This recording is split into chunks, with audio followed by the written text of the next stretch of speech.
Hey, what's going on, everyone? It's time for another episode.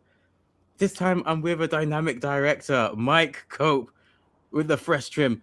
It's going to be exciting. Don't worry, because we're going to find out all about what goes into making some of the coolest gaming merch, whether it's playing cards or the sports like jerseys. Lock in for a power hour, episode 144 of the Streamcast. Hello and welcome to the Streamcast, bringing people together through gaming since 2018. I am your boy Black Amora, aka Andy. I'm joined by Mike Cope, the director of Dyenamik. How are you doing, bro? I'm good, man. Yeah, thanks a lot for having me. Can't believe you've got 144 episodes. That's nuts. That's a lot. But yeah, I'm good. I actually haven't got a fresh trim. I was a bit like disappointed about that coming on. Still haven't got a fresh trim, so I'll roll with it. But yeah, man, yeah, I'm good. Thanks for having me. Excited to talk today. Yeah, no, thanks for coming on. I appreciate you for featuring. It just looked fresh from my point of view, so yeah, I guess there you go. It still looks fresh. Yeah. Yeah, let's just get straight into it. For anyone who doesn't know who you are, would you like to give them a little bit of an intro as to who you are and what you do for the games industry? Yeah, so my name's Mike. I'm founder director of Dyenamik. So we're a startup. We've been going for 4 years now, and we sell gaming collectibles and streetwear. So our two kind of main product categories are playing cards and jerseys, and then we also sell apparel as well.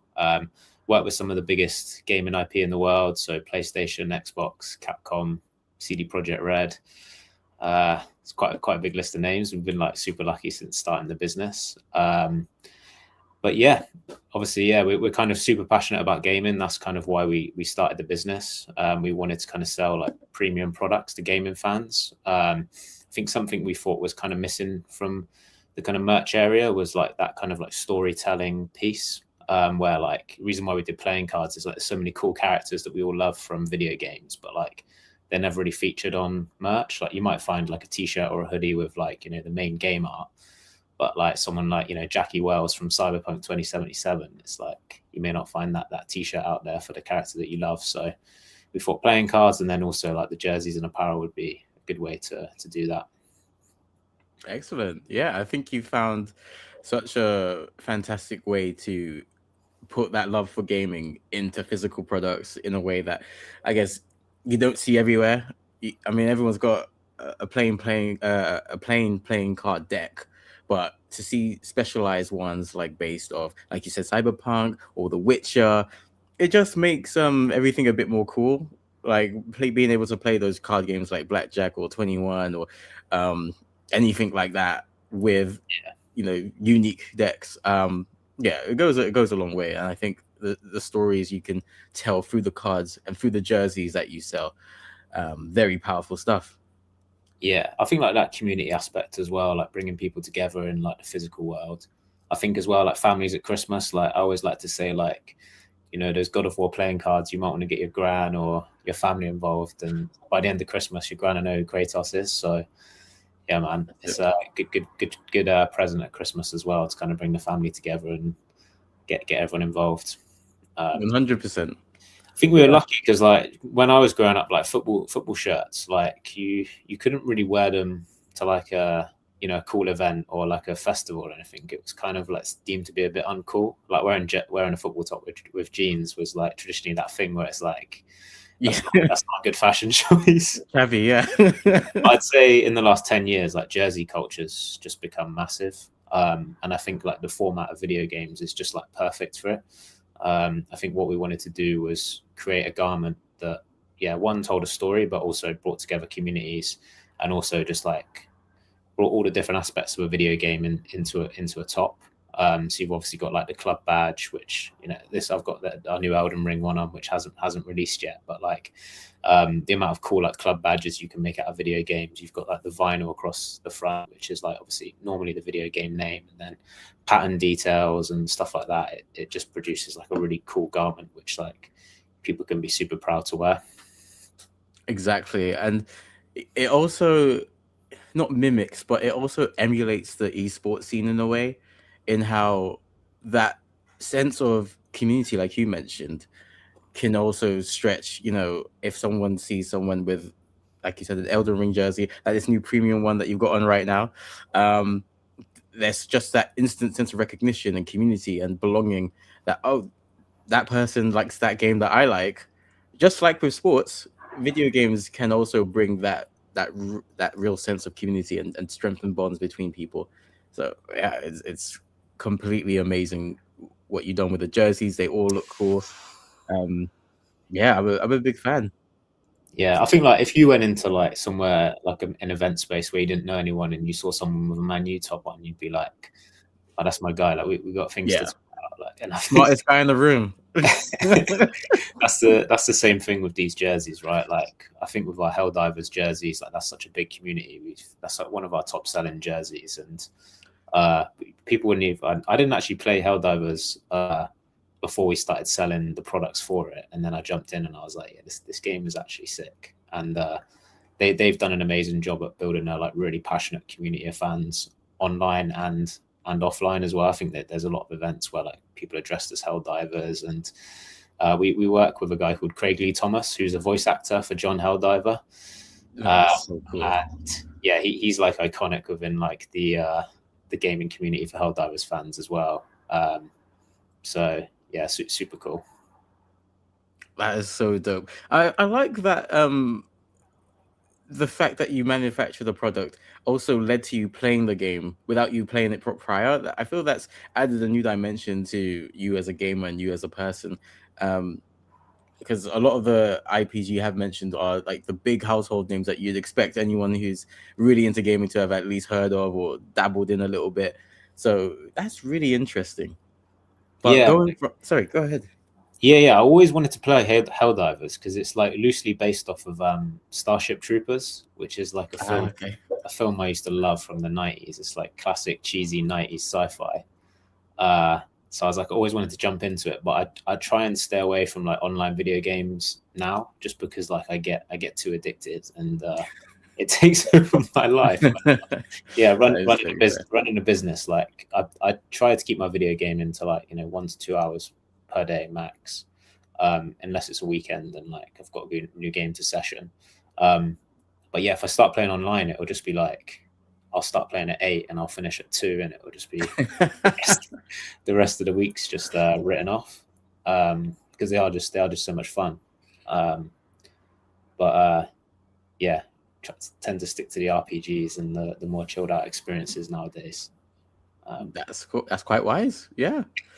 So with all those experiences, there's got to be a genesis. Every video gamer has an origin story. Do you remember your first ever video game and console? Yeah, so it was PlayStation 1 and it was Tomb Raider. So that was like the first. Yeah, that was the first. It's a bit of a random one, but that was like the first game that I remember like properly loving as a kid. Got like unlimited pistol ammo, diving into water, killing like tigers and dinosaurs, like. And then the other one's probably Tekken 3 as well. Like I used to love that game growing up, like first fighting game. The characters were just, looking back now, like they got some interesting outfits and hairstyles. But as a kid, you were just like, these are the coolest people I've ever seen. I remember trying to like gel my hair like Hayachi and Jin and stuff like that. So, but yeah, obviously that special move for Paul is like something you just always just loved doing with your friends, just trying to hit them in one punch and take them out. But yeah, Tomb Raider. I remember we had like a competition with our neighbors, me and my dad. Like it was who could complete the game first. So there was like even though it was like not an RPG, like I guess it's like an action game, isn't it? Action kind of mystery game. But yeah, we kind of made a little bit of a competition out of it. Oh, nice. Who ended up winning? I think we did. Yeah, I think nice. We did. We figured out early that something that I don't think they could figure out is you can like save the game. But like back in the day, you didn't have like YouTube tutorials you could watch. Yeah, so you just had to know. Or yeah, like, every time we died, we just used to go so far back, and we were like, "How do we stop this?" Yeah, figured out you could just save anywhere. We took it. Life really changed after the memory card came into existence, especially for the early PS1, PS2. So whew, I can empathize with that pain. Yeah, So we go from something I think gamers will never experience Yeah. now is like the anxiety of like not saving a game. Like that was always in the back of your mind, wasn't it? There was no auto saves. It was like Nah. if you don't save, like your game's gone. You're starting again. Like Legit happened to be last weekend because I was playing an old game on the PS2, and I completely forgot to save, but my game crashed. So all of my hours of work is just gone. So I probably will never play that game again. But yeah, it was a harsh reminder of this is the era before auto saves. So yeah, I think that's a lot of that's one thing that modern gamers don't truly appreciate until they go back and actually play on a PS1 or a PS2. Then you'll feel the pain. But yeah, that's something that's been alleviated. Auto saves everywhere. Too many auto saves for my liking. But we go from the likes of Tomb Raider and Tekken 3. What are your favorite games? What are Mike's top 5 video games of all time? yeah, this was actually really hard. Like I spent a long time doing this today, and I was like chopping and changing. So I've got like a top 5, and then I've got like a special mentions. So I went. Yeah, this is just top 5. It's not in any particular order. But yeah, I'd say Elden Ring is probably like my favorite game of all time. Like I was like late to the Soulsborne party, so it was actually the first Soulsborne that I played, which I think is I think that's a good way to do it because it's probably it's like the pinnacle, isn't it? It's after they've tried and tested all these different techniques, and then this is what they've kind of come up with. You came in at a really good point. Yeah, so it was good, but to be honest, like even going back to like Dark Souls 3, like I still really loved that. I was like, I like the simplicity of it, where like I'm not worrying about where I should be going. I found that after Dark Souls 3, I went back to Elden Ring, and I was like, when I did Shadow of the Erdtree, I was like always panicking, like, oh, should I be going that way, or should I be going this way? Like I just wasn't as relaxing. Whereas like Dark Souls 3, it's like, okay, cool, no, I've only got to really go one or two ways, and that's your experience. So Elden Ring, I'd say Cyberpunk 2077 was like, it's probably the best narrative game I think I've ever played, and the characters in it, like Johnny Silverhand, Jackie, Adam Smasher, they're just like some of the best characters in any game I've ever played. So I think I played it when I think it was either in lockdown or coming out of lockdown, and it was when obviously it got taken down from like the PlayStation Store, didn't it? And they gave like a free demo. And I remember just like playing it with like zero expectation, just being like, this isn't even going to be good. And I was just like blown away by it. I was like, this is so good. So that's in there as one of my top ones. Resident Evil 4. My boy Leon. It's like, I love that game. It's I just like the laser on the gun growing up. The herbs. The characters in that game are really good as well, like the merchant in the original. And yeah, I just remember like really, really loving that game growing up. Prince of Persia: Warrior Within is another one. You got like cheesy rock music and parkour. Really love that game. And then the last one, I like denied about this for so long, but I was like, I don't think I can have a top 5 without GTA being in there. But then I was like, it is a little bit too mainstream. But I had to go for San Andreas just for like, again, soundtrack, gameplay, story, characters. Like it's just got it all. Sorry, were you gonna say something? No. I thought you were gonna continue. No, sorry. I saw the solid list. Yeah, and then my special mentions are BioShock, love that game. Dynasty Warriors 4, Dark Souls 3, obviously, Tekken 3, God of War 3, Call of Duty Modern Warfare. I think that was like the first online game that I like probably put about 500 hours into. That was that's neat. And then PES 6, Pro Evolution, like that. That was just like a nice kind of football game from back in the day where like if you know, kind of thing. Yeah. Adriano 99 shot power, you could score from the halfway line. It was just like Honestly, everyone still brings that up, and I love that. It's just ingrained in all of our memories back in the day.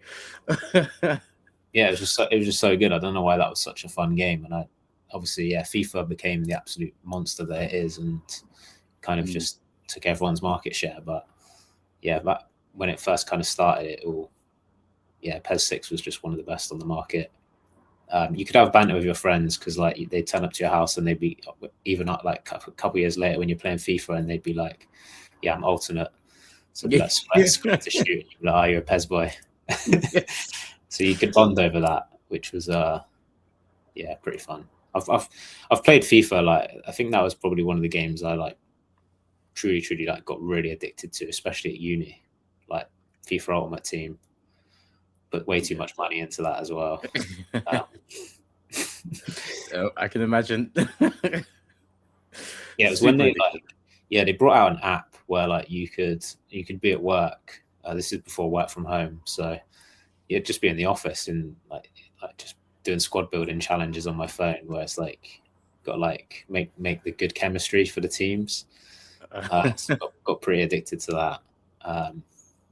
But yeah, that's my top games. That's a very strong list. Yeah, I think when back in the noughties, I think FIFA and PES did enjoy, a healthy rivalry, and I feel like a lot of people went to FIFA because it was flashy and it had all the rights and the IPs. And PES, I felt like, was more of the thinking man's football game because there was a lot more tactical nous that you needed to play those games. PES 5 and 6, I remember quite well. Like everyone in the playground was saying how those games are better than FIFA, but everyone just had their their alignment, and eventually FIFA just took over because of the powerhouse it is. But that is, that's interesting that that's on your honorable mention list. You always got to have a GTA game. I think that's one of the strongest franchises of all time. I imagine you're looking forward to 6 in a few months. Yeah, I am, but I'm a bit concerned about how much it is going to take over my life. I think back to all the other Grand Theft Auto games. It's just literally like you never get off of it. It's like you just play it until it's done. I think it's done. Yeah.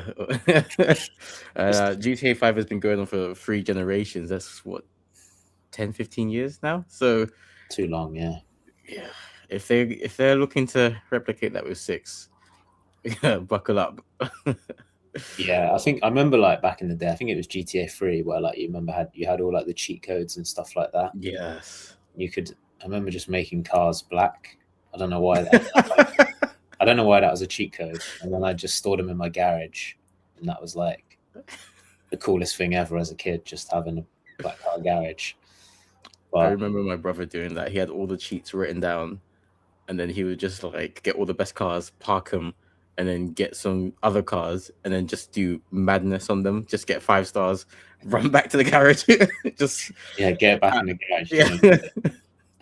Yeah, I remember my friend once. I moved like towns when I was younger, and I hadn't spoken to my friend for like a whole year. And one day my mum was like, "Oh, your friend's on the phone," and like I went to the phone, and I was like, "Oh, how's it going? Like we haven't spoken so long." And he didn't even say hello. He just went, "Oh, what's the cheat code for blah blah blah for GTA?" I was just like, just told it, and I was like, he's like, "Thanks," and then like that was it. At least he said thanks. I was like, so I remember being in school with all like the cheat codes written down. You'd take it into school, share it with your friends. It was like, oh my gosh, they would break the game as well. You were always scared about like you always thought you were one cheat code away from breaking the game. That's legit how gaming communities grew back in the day. It wasn't YouTube tutorials or playthroughs. It's literally one person knew, and they'll tell everyone in the playground, and that's how people knew how to beat that boss, or how to get that transformation, or how to get that cheat, or how to get that secret item. Yeah, that's just that old school community building feeling. Yeah, definitely. I think like watching walkthroughs and stuff like that, I do really enjoy doing that, especially for like Soulsborne games. Like I watch a lot of like Fighting Cowboy. All right, nice. So I'll watch his 30-minute walkthrough and then just go and play the game.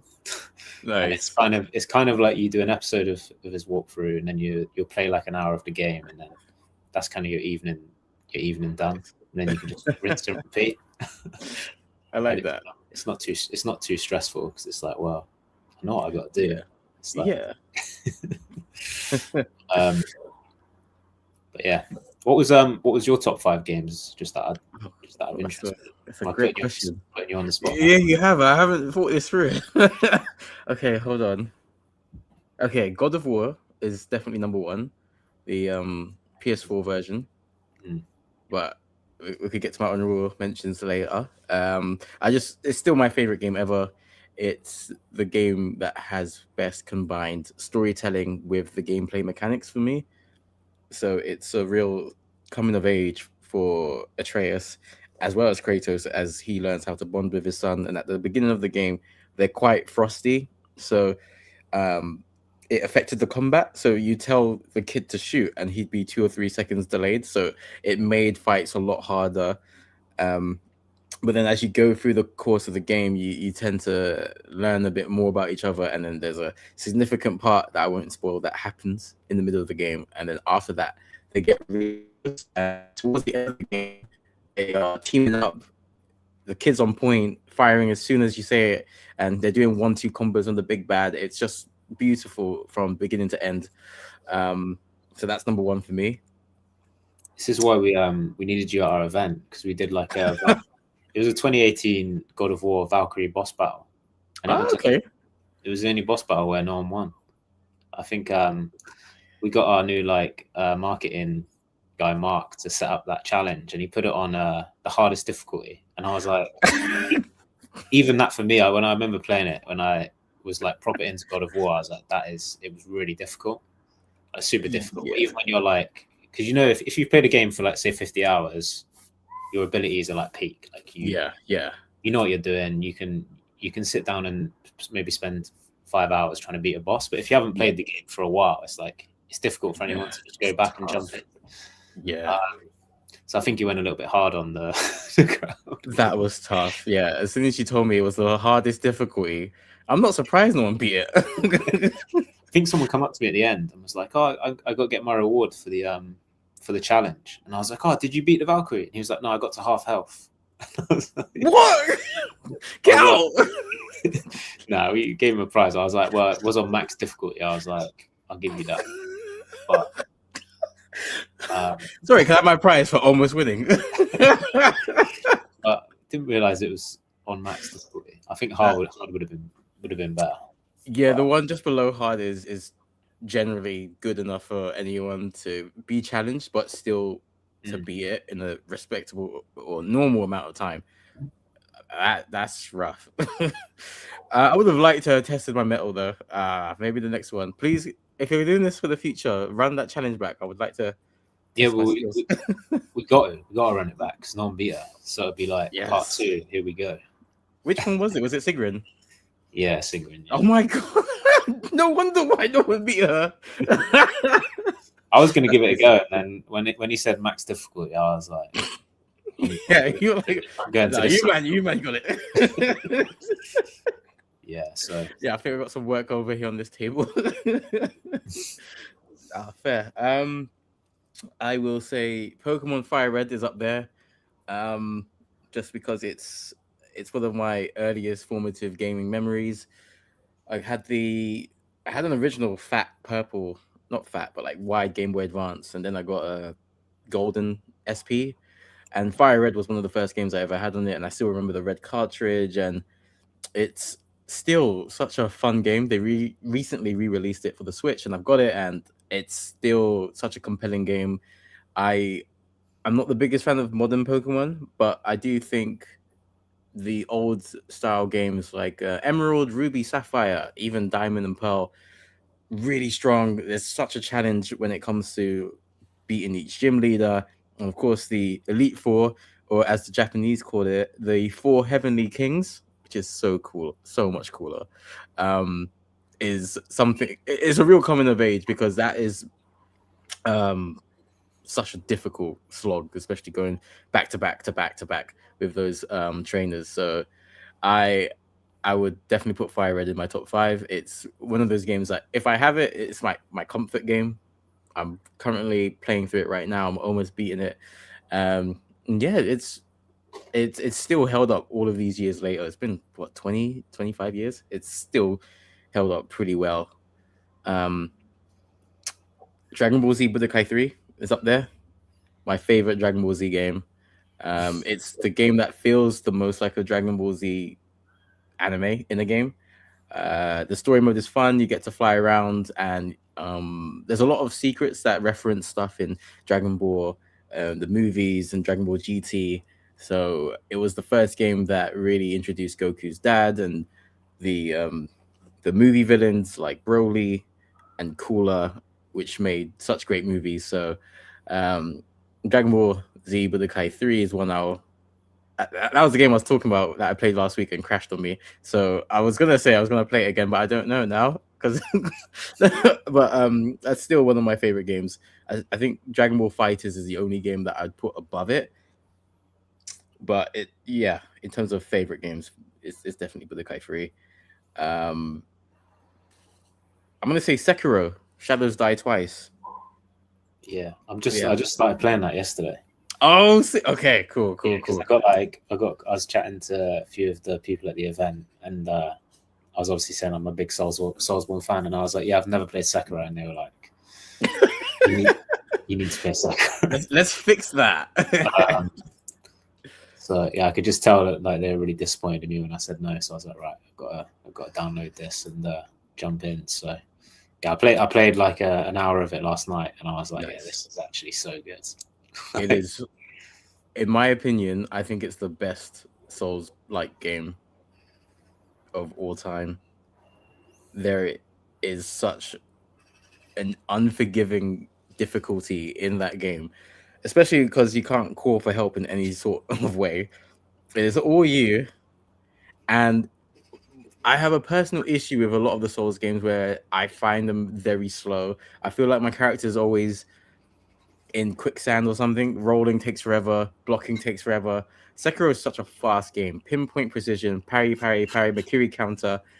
That is how I like my games. Fast, and it's just like reflexes. So beating Sekiro was a massive achievement for me, especially because before that I struggled on a game called Ghost of Tsushima, which is also up there. That's one of the best games I've ever played. But yeah, Sekiro was a real like coming of age moment as well. And I feel everyone who likes Souls-like games should play Sekiro. And just the way you have been convinced and opened and enlightened by Sekiro, anyone who has finished Elden Ring, I recommend and implore you to play Sekiro. Come back to me. You will not be disappointed. Trust me, it's such a good game. And lastly, I'll put Lies of P on there. That's another Souls-like game. Yeah. And I think you'd like that. If you like Sekiro, if you like Elden Ring, I think you'll like Lies of P. Yeah, I did try jumping in, but it felt a bit like janky to me. It was like, oh, okay, maybe it was just the opening part. I think I just finished Elden Ring, and I was like, Elden Ring just feels so much like smoother. Fair. But they are quite different. I guess Lies of P is more like a Bloodborne or Sekiro. So yeah, it might be better now once you play Sekiro. The rhythm of the game is a bit different, but essentially you're Pinocchio and you are living the darkest version of this fairy tale. It is very cool. It is like a combination of Sekiro and Bloodborne and Full Metal Alchemist, and there's all these tons of inspirations, and there's a deep learning curve to the game. And as you go through the game, there's a lot of mechanics that will really help you in your fight. There's a really tough boss, I think it's called King of the Flame, in the middle or the first third of the game. Really tough, but once you get towards the end of the game, there's a specific moment. You're basically like the strongest guy and everything's easy. So it's a really good game, and I hope they make more Fairy Tail Souls-like games. I hope they make like a Wizard of Oz game or something. I hear Lies of P2 is in production, so fingers crossed. You never know.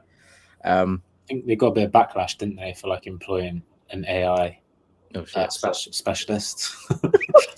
Uh-oh. Yeah, I'm sure it'll be a good game. I think where it's utilized correctly, hopefully it's mainly for like cutting down time and data processing and stuff like that, rather than create us a boss. Yeah, hopefully it's more of a getting rid of the mundane tasks as opposed to replacing a human being's livelihood. Yeah, definitely. So did you put Lies of P above Bloodborne? I would, yeah. I'm surprised you didn't put Bloodborne in your top 5. I actually need to play Bloodborne again because I've only completed it once.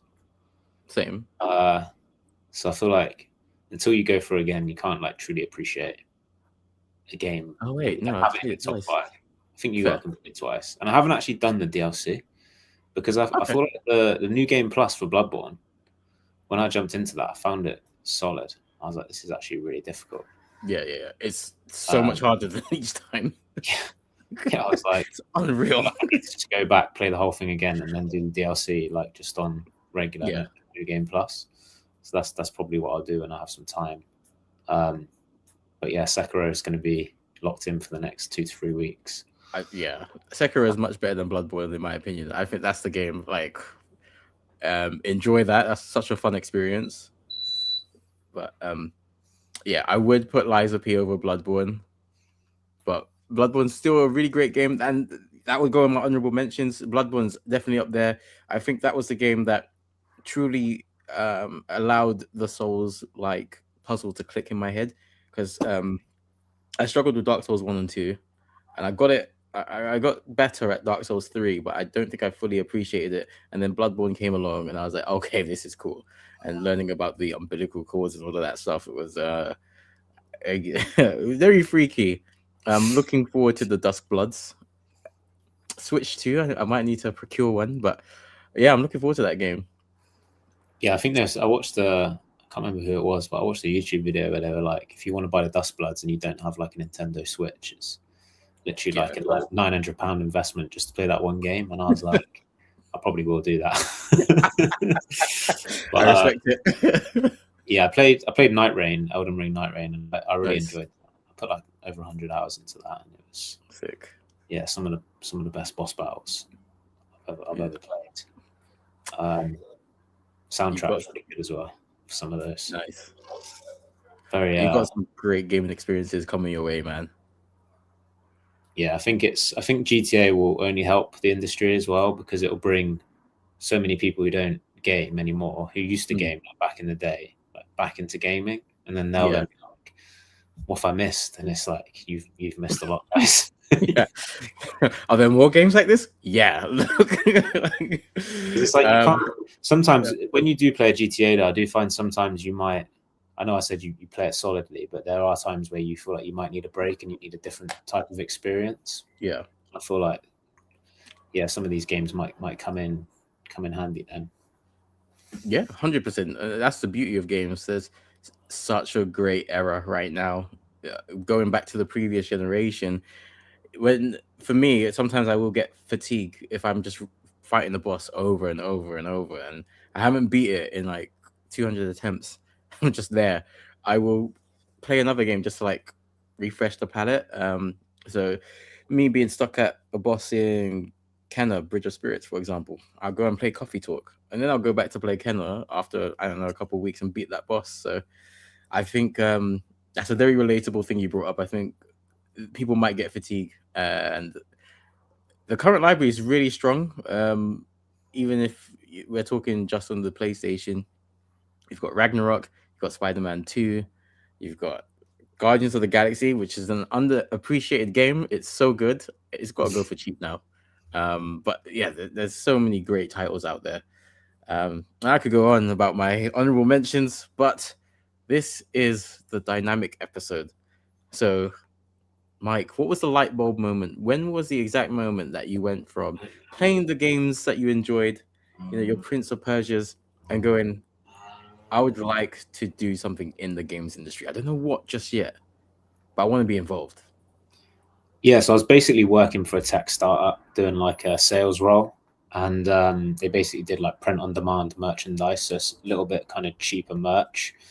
Basically, when someone orders something, a printing factory will print it and then send it to the customer.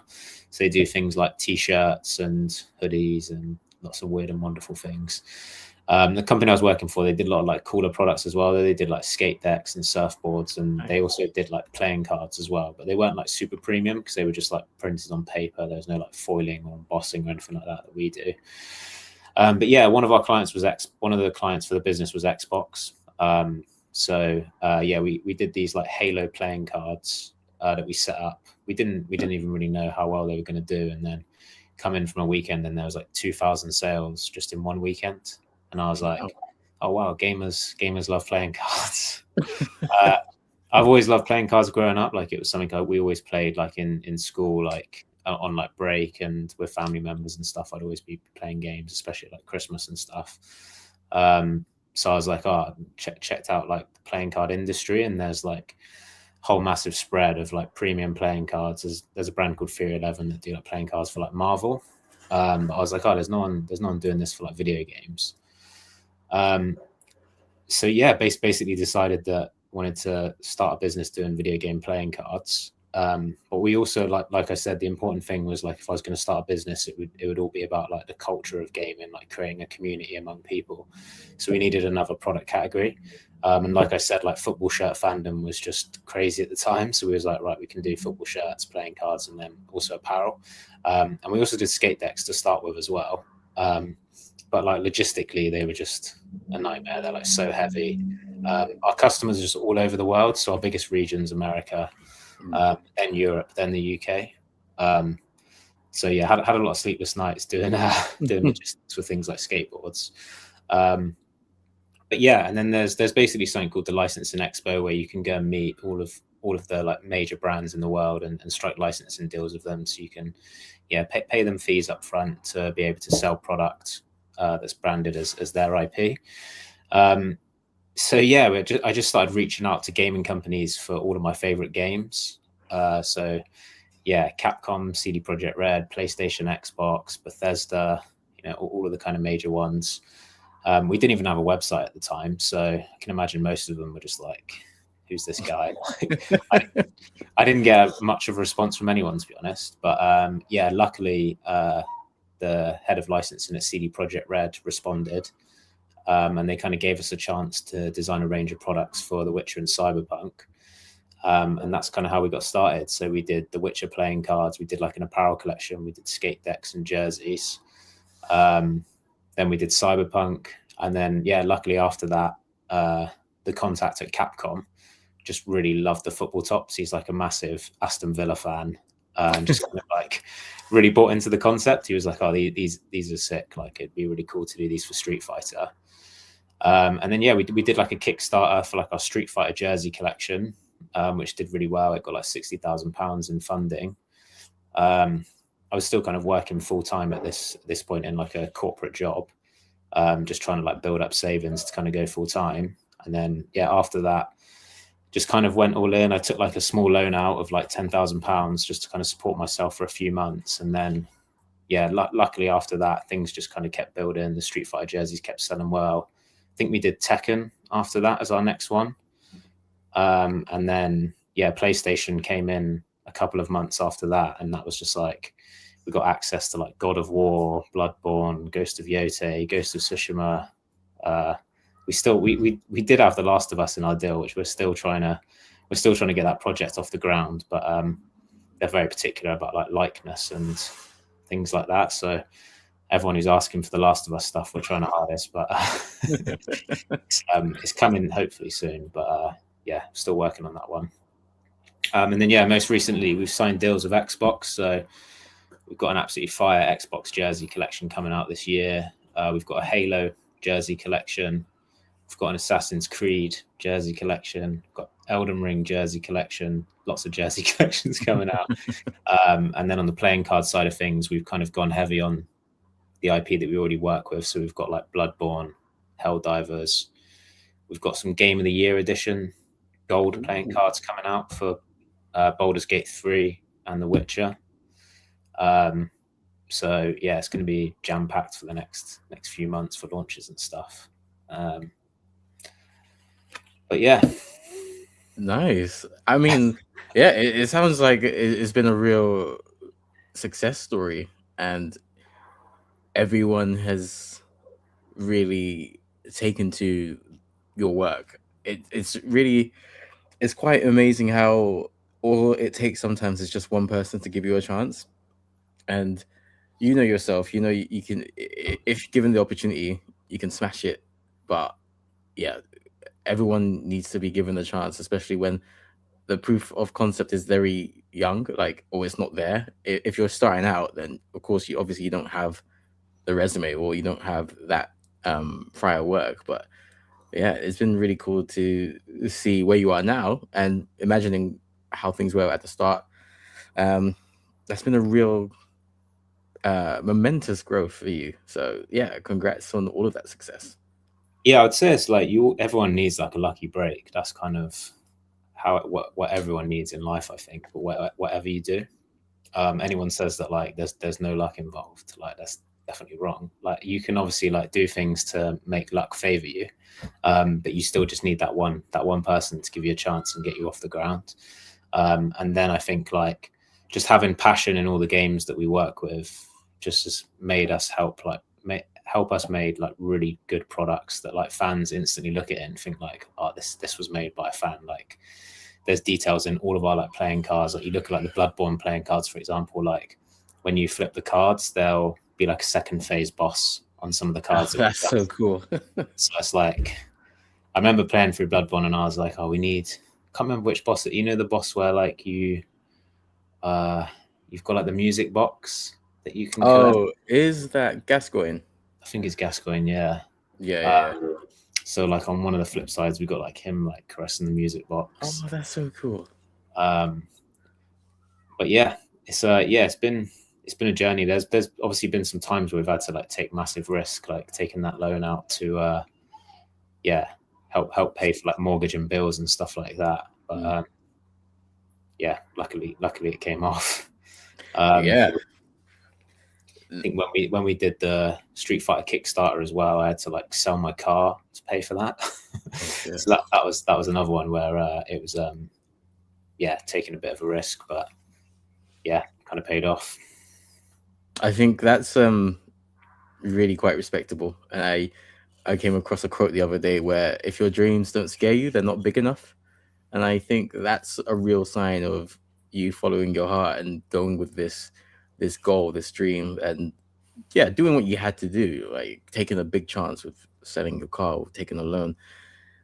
I think it's really respectable. I think this is now part of the new era where a lot of people are able to work for themselves as long as they have an idea, they have a passion for something, they've got enough smarts to either get the work done or work with the right people to get the work done. And yeah, speaking firsthand, I think your products are amazing. I've enjoyed the God of War deck a bit too much, but that's been I should actually shout you out because you've helped us. You sponsor one of our games nights that we do once a month. We showcase everyone how to play a game called Blackjack the Southeast London way, aka the correct way. Southeast London way. Never heard of that. Well, some people weren't happy with our rules, so yeah, I had to clarify these are just the correct way of playing. We confuse some Americans as well. But so when you go to a casino in Vegas, you say like you're not playing the Southeast London way. Well, if we say blackjack, they're gonna play 21. Yeah, we call it 21, but they call it blackjack. So it's like, all right, cool, language barrier. But yeah, I don't know what Americans call our blackjack. Maybe not eights or spades or something. I don't know. But yeah, it was a really fun time playing with the God of War deck. We've got the Street Fighter deck as well. And there was the amazing Ghost of Yote jersey, I believe, that we gave away. that one of our luckiest attendees, who's just won prizes back to back, was able to go away with, and yeah, he was the envy of everyone who came. So yeah, the jerseys are really slick. They're really nice. They feel just like a sports jersey, and you can feel the quality in them, which is something that I can say isn't always a thing when it comes to gaming merch. So yeah, I think that's a good thing about a jersey. Like we've like spent months and months like going through different materials and figuring out what the best one is. And I think because we're football fans as well, like I've probably owned like 50 jerseys in the past. Like you know good quality when you feel it. And I think I mean I'm so excited to see what the jerseys are like in 10 years, because I know they're probably going to get better with age. Like, you know what retro football shirts are like, and I think it'll be good to like look back and be like, oh, that game, we did a jersey for that game, and then yeah, man, I think that'll be exciting. But yeah, it's great. It's great to see you using our products at like in-person events as well. It's a shame I don't live in London, so I could come. But yeah, I think that's an important part, isn't it? Like getting together, like chatting about gaming, because I think a lot of people view it as like something like, well, you might go into your bedroom. It's not very sociable, but it should be the main reason that everyone comes together, and you got a shared hobby. Absolutely. And yeah, like we said near the start of the episode, I think gaming can just garner such a strong community, because one thing that links you all can really forge a strong bond. And if it could be something as, oh, we like the same game, or that guy's wearing a really cool Elden Ring jersey, let me talk to him.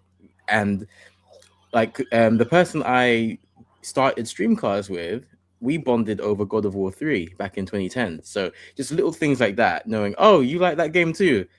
What else do you like? What other things do we have in common? So, again, gaming can just yield such a strong community. And if the people are wholesome or positive, then gaming can be one of the strongest bonding forces out there. It could be one of the best pastimes. Yeah, agreed. I'm like, when I speak to someone, I'm like, are you a gamer? And when they say no, I'm like, I'm so disappointed. I like to think of it like you have so much happiness ahead of you if you just change your mind. If you try the game, recommend. Oh, yeah. So many people view gaming as just like maybe like unproductive or like a negative thing. It's like it's the same as watching a film. Like that's it, 100%. Because I went through like a weird stage before I started this business. I was like, nah, I can't play video games anymore. Like, I need to be successful. I need to like start a business. And then in reality, the thing that was going to get me there was gaming. Was the games. Like, calms my soul. Like,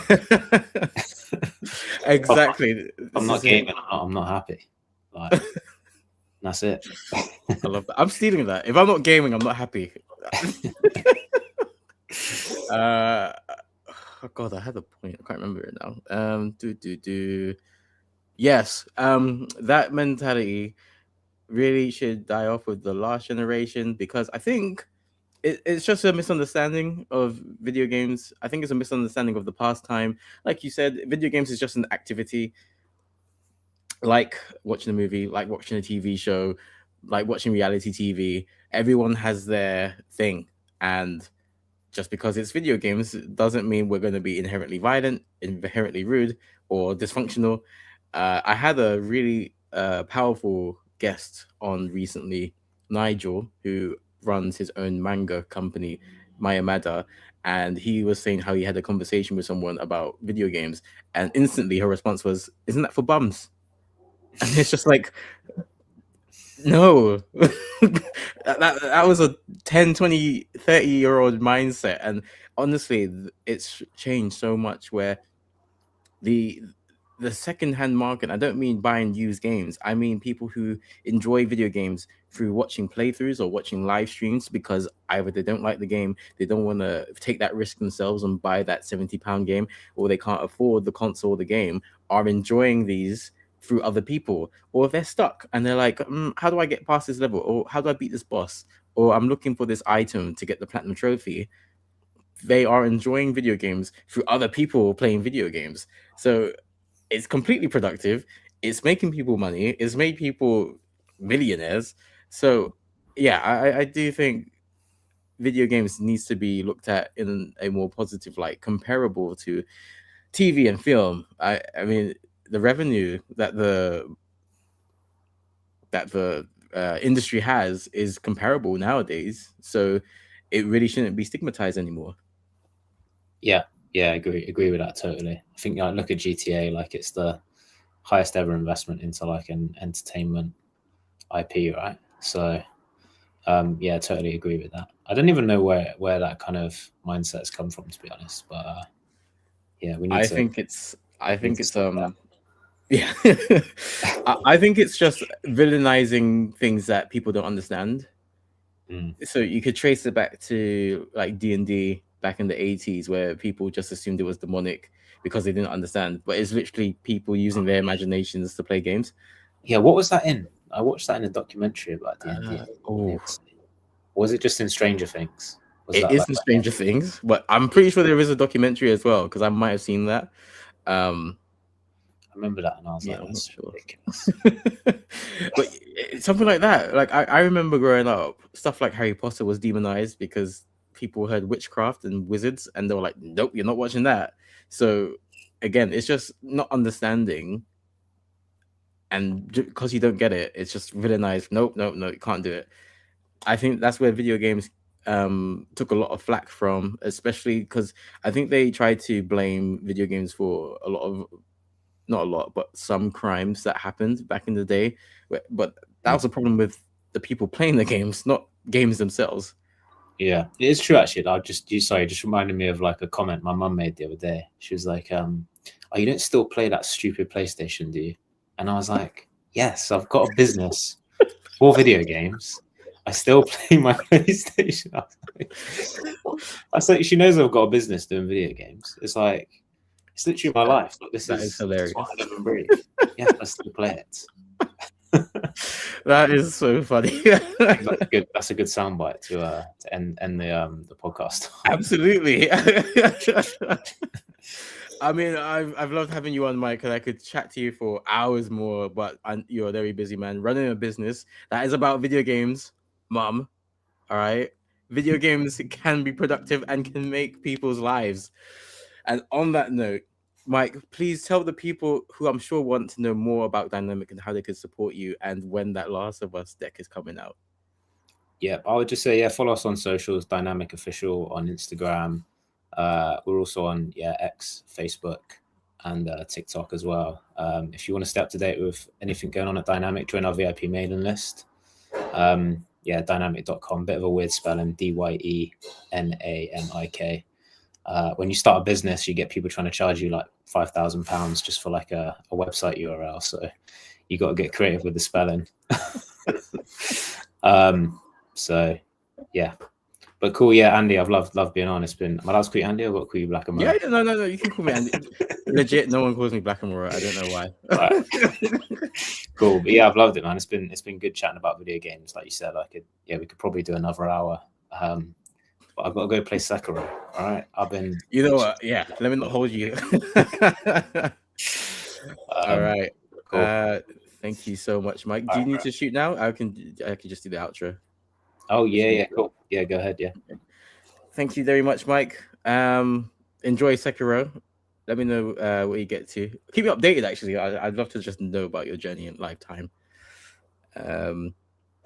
But once you have finished supporting Dyenamik, Dyenamik, I think that's right. Yeah. Support the Streamcast. You can give us a thumbs up right now if you're watching this, or you can follow us wherever you get your podcast, because the episode will be going on Spotify, Apple, and other platforms in the next few days. Give us a thumbs up. Subscribe if you aren't already to this YouTube channel, because we've just passed 600 subs. So thank you everyone who's helped us get over the milestone. So we're obviously plowing for 1,000. So help us reach the 700. This week is going to be a busy week because I am taking summer holidays and going to Kanto as I begin my Pokemon Fire Red Nuzlocke series on the 31st of July from 9 p.m. Can I finally win a Nuzlocke. I failed twice before, but I feel like third time's the charm of my favorite ever Pokemon game. Join me on Friday. And after that, on the 6th of August, we have our games night on Jamaican Independence Day. I'm still looking for a domino set because I don't know how to play the game. So if you know how to play dominoes, come through to Zombie Games Cafe in Northwest London and teach me. And finally, we're back, bub. The next Streamcast episode will be on the 17th of August from 8 p.m. 145, a review of season 2 of X-Men 97 and a preview of season 3. And oh my goodness, this week's episode that we've just seen has been the best one yet, in my opinion. So you don't want to miss this podcast episode. And of course, we're all over the socials. We're on TikTok, Instagram, and somewhere else. Streamcast _. But I'm gonna let Mike go and play some Sekiro now. Until next time, take care of yourselves and your loved ones. Stay safe. We'll see you on the next Streamcast.